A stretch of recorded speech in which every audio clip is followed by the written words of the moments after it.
For nearly 30 years, we've seen famous explorer Lara Croft climb through many architectures and deal with all sorts of strange and bizarre creatures like dinosaurs, Atlantean hellspawns, Chinese dragons, and a Scottish dude using crystals to turn himself into a spider demon thing. And if you don't even know what I'm talking about, then well, now's your chance, because not one, not two, but 3 Tomb Raiders have been given full-on remasters since early 2024, with Last Revelation, Chronicles, and Angel of Darkness getting their own very soon. And it's not like these are even given the remake treatment like with Tomb Raider Anniversary. No, these are the same games that you've known since the PlayStation days, but upgraded.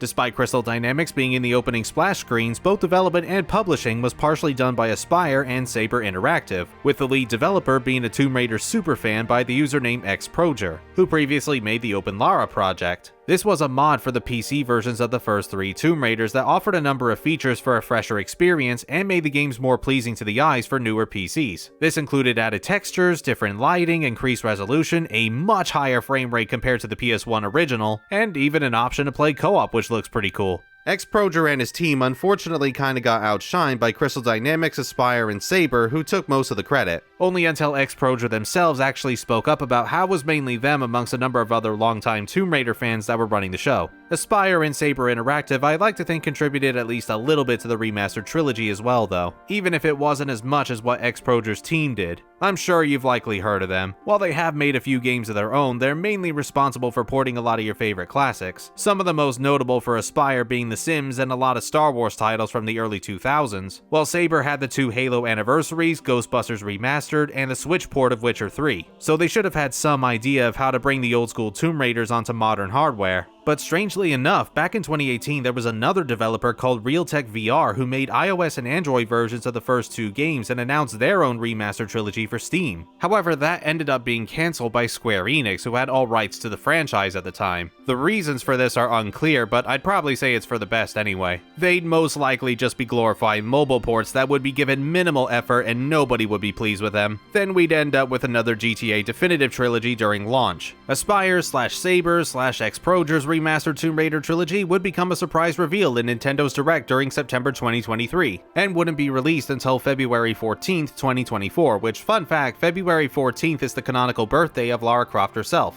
And that's just one of the many details they took into consideration when making this product. In fact, I'll say now that this right here is a prime example of how remasters should be done.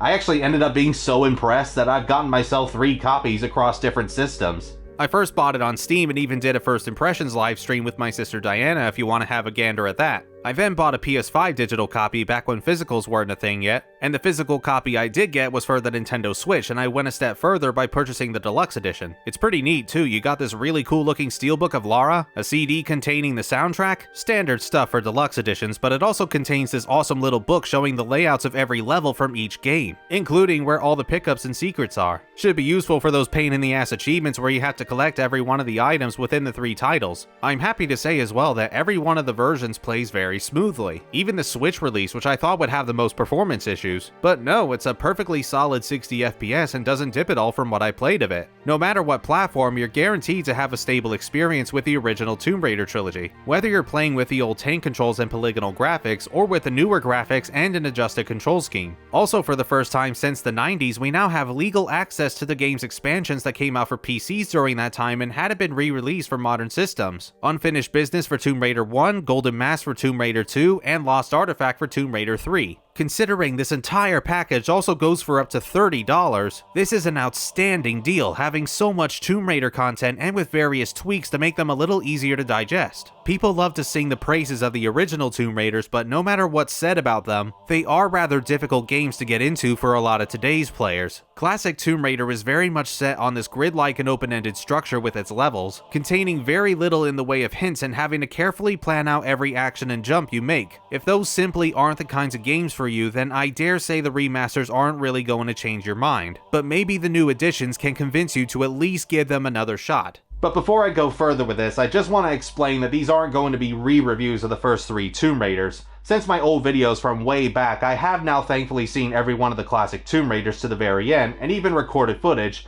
as well as jotted down some notes holding my thoughts on each of them. I also have to thank Steve of War and his Tomb Raider retrospective for giving me an idea of what to expect. I do plan on redoing my reviews of the first 6 Tomb Raider games, but that's still a while off yet, and even then I don't plan on releasing those videos consecutively.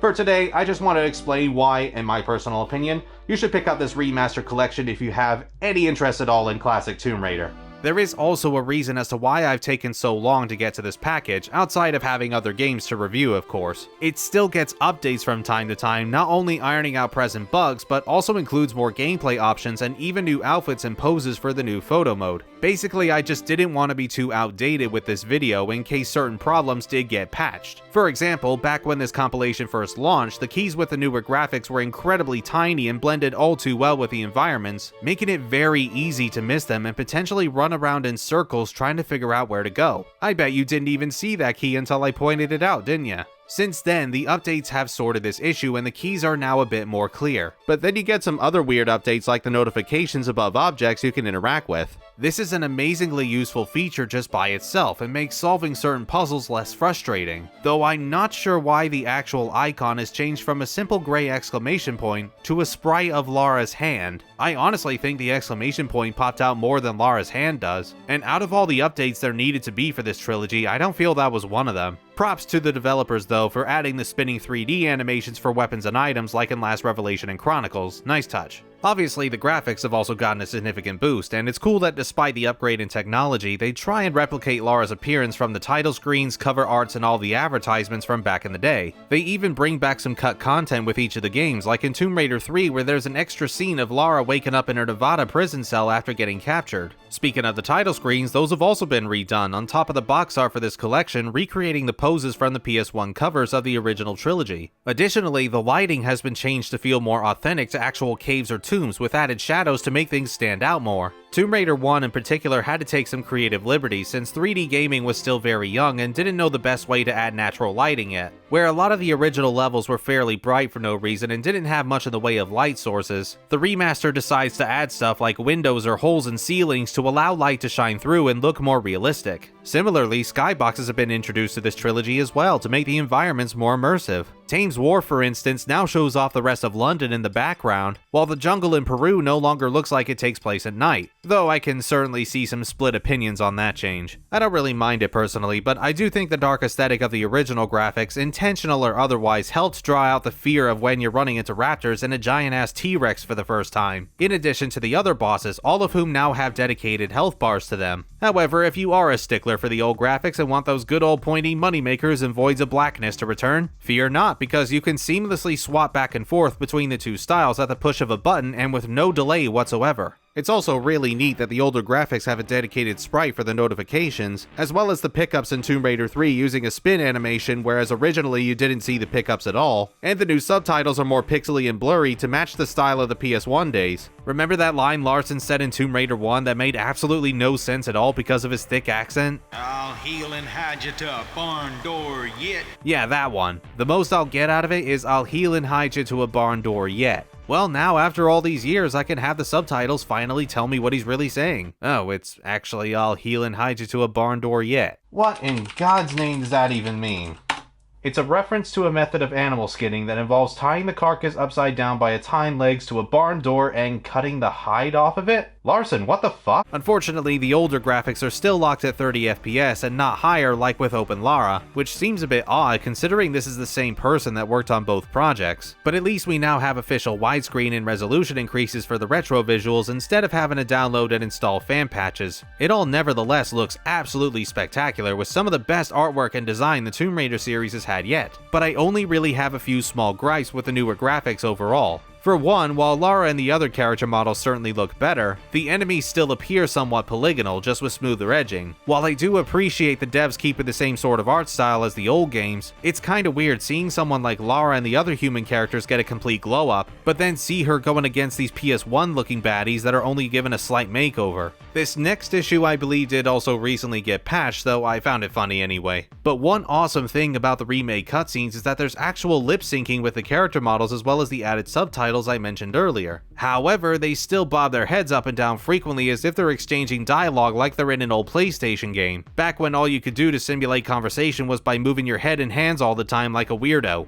That's a minor thing that, as I say, has likely been fixed now, but one problem that does remain are the enhanced graphics looking a tad too dark because of the new lighting. I found myself swapping back and forth between the old and new styles quite a few times in each game because I just couldn't see what was up ahead with the remastered visuals. They did at least put in a lava pit for Natla's drop at the end of Tomb Raider 1 instead of just a black hole, where she stops partway through, so there is that. The modern graphics also smooth out the FMV seen throughout the trilogy using AI upscaling, which looks alright, but the text and tiny details that appear in some of them can be rather hideous, and in general is quite a jarring transition when going from this brand new shiny coat of paint during gameplay to a blown up mess of pixels. There might not have been a whole lot they could do with the FMVs, as the original files are most likely not easy to get anymore, but it's a pity that the same amount of attention wasn't given to them as much as the other aspects of these remasters. This is where I'd probably suggest accessing the graphics setting in the main menu, but it's bizarrely pretty basic in this department. There aren't any performance or resolution options or enhancements you can select to make the graphics look absolutely stunning, which I can understand the console version's not having because what they have is good enough already, but it is strange that not even the PC version lets you zhuzh it up a bit more. As of right now, I think it just goes with whatever your monitor's current display settings are. Not that you need a high-end PC to smoothly play this collection anyway, you could run it on a potato and it'd most likely be fine, but a little something extra such as ray tracing, HDR, or even a brightness and contrast meter I don't think would have hurt, especially as a means of making the newer visuals less dark. Despite that, both styles are at least programmed to work with the retro tank controls and the new modern controls that you can toggle at any time. The tank controls are no different to how they were in the old days, but you do have a full 360 camera you can work with that wasn't present before without physically turning Lara and holding down the look button for a better idea of your surroundings. With the modern controls, you'll no longer have to worry about needing to rotate Lara and pressing up to move her forward. Any direction you put the analog stick, she will go there, and my god does it feel good. This alone makes the combat far less of a pain in the ass to deal with by weaving in and out of enemy attacks much more easily, and no longer accidentally bumping into walls or blocks or something. On top of that, jumping covers the same amount of distance as the tank controls, meaning you'll still need to determine how best to go across the next platform and obstacle. Do you do a simple pencil jump forward from a standstill? Or do you have a run up first before a particularly large gap? There's actually quite a few other techniques added to the modern controls that this collection doesn't tell you about for some reason, one of which is the ability to quickly swap weapons by holding down the inventory button and pressing one of the face buttons, bumpers, and triggers, with each button mapped to a different gun and flares being put on the right bumper for those darker areas. This has saved a lot of time having to bring up the inventory screen for every instance I needed a different gun or whip out a single flare, and I'm so glad this was added. For the first time in Tomb Raider 1, you're allowed to do the mid-air roll that was first introduced in Tomb Raider 2, and again makes combat a bit smoother. When climbing on walls, ladders, or swinging through monkey bars, you no longer have to hold down the action button and put pressure on your hand for periods of time, and dropping is now done with a simple button press. Additionally, crouching and pressing jump lets Lara perform a new forward roll to make crawling through gaps in Tomb Raider 3 a little faster. And she can even get out of gaps facing forward like in Last Revelation onwards without having to painstakingly turn around and grab onto the ledge every time. On the subject of ledges, something else I absolutely love about this new setup is that by running off a ledge and holding the action button, Lara will automatically turn around, drop down, and grab onto the ledge below her feet. Again, this was far less time wasted than having to manually flip Lara 180 degrees, jumping back and grabbing onto the ledge yourself, and I really hope this comes back in 4 to 6 Remastered. I'm not sure how I feel about the action button now being on the right trigger, but I don't know how else you can do it to make the game feel modern enough outside of having Lara grab ledges on her own, which could cause a number of problems by itself. Overall though, it's great that the controls have been reworked to make it much more comfortable for newcomers to enjoy these games without sacrificing the slower nature of the platforming and puzzles classic Tomb Raider loves to incorporate. There is a pretty big but to this though, as the newer controls do have some odd quirks of their own that you may need to learn. As an example, you can't side jump or flip backwards without holding your weapons first, which can make certain platforming challenges surprisingly a bit trickier to do than with the tank controls. Let's take this sort of scenario where you need to side jump onto a slope and jump off before grabbing a ledge ahead of you. With the original controls, you can just press the jump button while holding the analog stick left or right, tap the jump button again to leap off the slope, and then hold down the action button to grab the the upcoming ledge. Nice and simple, but with the modern control scheme, you have to hold your weapons up to do the side jump in the first place, then immediately unequip them before jumping again or reaching the ledge you're trying to grab. It's not really that big of a deal at the end of the day, and you can get used to it, but those couple of added steps does make challenges like that less efficient and needlessly complicated to do correctly. Raising your weapons is also needed to jump backwards with the newer controls if you plan on being absolutely precise when dealing with huge gaps that require walking to the edge, hopping back, and getting some momentum going before leaping. Otherwise, you'll have to do what I've done and simply guess when you've reached the edge after running in a circle for a bit. But that essentially means having to relearn an entirely different control scheme and working out the kinks whilst breaking all sorts of habits you may have accrued from the tank setup throughout the last few decades. The last notable example I can think of in regards to the modern controls being a little iffy is when the camera decides to get all fancy and point at a specific angle, but this completely screws up Lara's movements and most likely causes you to die. The only way I found circumvented this was bringing up your guns again and have the camera return to Lara, kinda ruining the effect the angle was initially going for. As great as the updated graphics and controls are as a whole, the sound effects and music shockingly haven't been changed at all, so I guess there's not a whole lot to talk about on that end, but they are at least just as good as they were in the originals. What is worth mentioning is that by some sort of ancient wizardry for games of this age, there's a photo mode where you can put Lara in various poses, outfits, expressions, and the gun she's carrying to create the silliest or most badass screenshots you're able to take. I don't usually dabble with photo modes in video games, but this one was actually quite enjoyable to mess around with. I could be disrespectful to the recently deceased by poking my head through a dude's torn out stomach, or I can take a gram-worthy selfie with extraterrestrial life forms within Area 51. Yes, aliens do exist in the Tomb Raider universe, why do you ask? But probably my favorite use of the photo mode is being able to scavenge around the entire level to check what's up ahead and maybe find some puzzle solutions or prepare for a grisly encounter. And when I say the entire level, I mean the entire level. There are no boundaries to abusing this, and yeah, you could see it as cheating a little, but given that I personally didn't grow up with these games and therefore haven't learned each stage like the back of my hand, I'm really happy that this is a thing. It's particularly handy when gathering the new achievements, with a majority of them being influenced by speedrunning techniques and tricks you can do within the games. Did you know that you can beat Thames War from Tomb Raider 3 in under a minute by making a very specific jump, marking down one less tedious London level to go through? Did you know that in the second game you can climb on top of the Great Wall of China and try out for the Olympics by diving off and doing 4 flips by holding down the roll button? Also in the second game, did you know that in Bartoli's hideout you can get the key in the chandelier room without lowering any of them? Did you know that there are 2 previously thought to be unattainable med packs in Tomb Raider 1 and 2? One of which you can literally only get by glitching yourself on top of a pillar? There's tons of stuff like that, and I don't normally seek out achievements unless I'm really into a game, but I'm actually very interested in these ones and determined to obtain as much as I can for this trilogy, seeing all of these cool little things you can do that I otherwise would have never thought you could. The only problem is that there's 269 of the damn things to get. And regardless of the fact that I've invested around 50 hours just on the Steam version alone, I'm still not even close to getting them all. There is so much you need to do, and I'd recommend looking at a guide for most of the achievements because there is no way in hell I would have been able to figure a bunch of them out myself. You've got your standard ones like beating the game, finding all the secrets, and locating a hidden weapon like the invisible Uzis in the first Tomb Raider, which I'm very proud to say I actually discovered all on my own. But then you get some awkward achievements like falling onto a boat at the highest point in the level, or rather tedious ones like using both kayaks and the stage they're in, meaning you essentially have to play through the level twice, because I totally want to be using this annoying contraption again after I've already done it.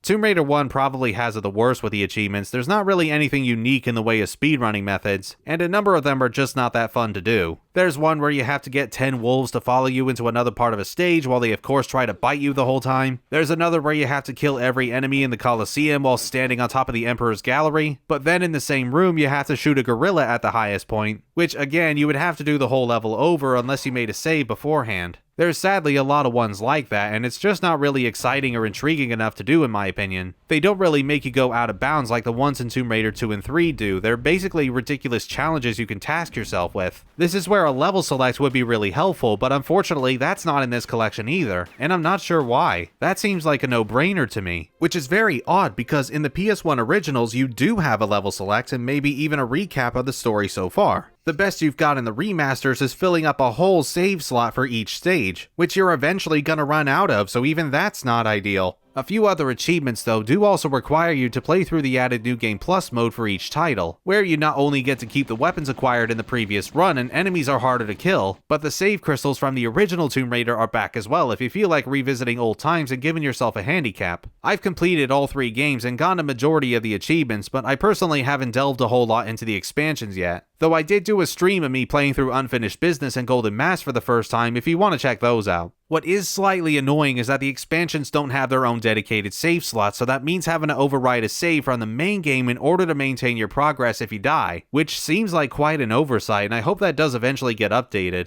A slight nitpick I do also have with saves in general is that the number of them doesn't reset to 0 even when starting a new game. It's not a huge hindrance all things considered, but I just like to start fresh whenever I'm booting a game up for the first time in a while, and it doesn't help that one of the achievements in Tomb Raider 1 is beating it in under 86 saves, which only makes earning that a bit confusing when you lose track of how many saves you've already done. So there's some overall really damn good things about these remasters and some minor tweaks that I think need to be made to be even more fantastic. However, the main thing to bear in mind when going through your first experience with these games is that despite all of the remasters' improvements, and they are great improvements, the level design between each title has not changed. They are the exact same as they were in the mid to late 90s. You've still got to deal with the iffier stages of Tomb Raider 1 like Cistern or Natla's Mines, all of the water levels in Tomb Raider 2 which take up a third of the game, and the London levels in Tomb Raider 3. If you didn't like these sections before, you're probably not going to get along with them here either. And to top that off, the updates have been doing their best to get rid of any bugs and glitches in this collection, and some that were previously there have now gone, but there's a chance that not all of them were taken care of. I recorded this back when some of these updates hadn't come out yet, but early examples of odd stuff happening included Lara's braid looking like it's heavily breathing and in desperate need of an inhaler, and these are very rare, but I did run into some issues with textures when viewing them from certain angles. I've only ever had one major bug that has since been squashed, and that was in the first level of Nevada in Tomb Raider 3 after flicking this lever here, and the game would freeze at this specific point every single time without fail. Unfortunately, even after the update release, I had to redo the whole stage in order to make progress again. As I say, the devs have been pretty good about taking care of these issues as is, but I'm sure there's probably 1 or 2 more technical issues I've yet to discover.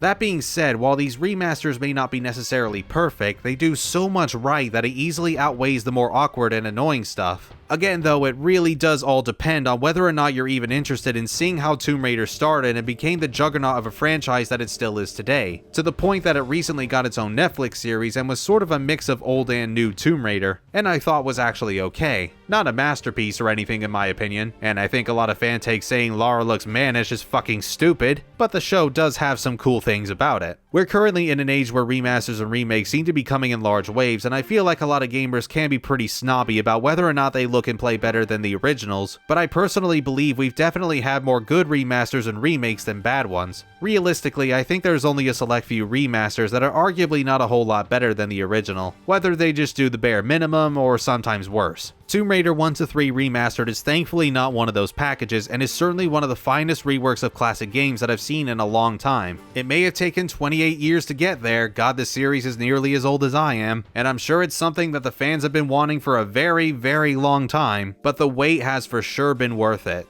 Even for someone like me who's only maybe a casual Tomb Raider fan and didn't play the originals back when they first released, I'm still so impressed with the sheer amount of dedication and effort put in that I really look forward to seeing how they manage to improve the latter half of the classic era. Can they make the signposting in Last Revelation a little more obvious and reduce the excessive backtracking? Can they make the last level of Tomb Raider Chronicles actually beatable by fixing the broken AI of that cyborg who chases you? Can they finally get Angel of Darkness out of that slump of being the worst game in the series and fully realize its potential? Whether you're paying full price or waiting for a sale, this collection shows a lot of promise for the quality of remasters and the Tomb Raider franchise as a whole. If you fancy venturing into the unknown and encountering all sorts of weird and bizarre creatures with some surreal imagery, but don't want to put up with too many janky PS1 design choices, this is the best way to do it. It's good to see you back in your former glory, Miss Croft. So I guess the 4-6 remasters are going to be the next time I'll be looking at Tomb Raider again before moving on to my old videos, and I'll do that collection as soon as I can, but I do have other games I want to talk about first.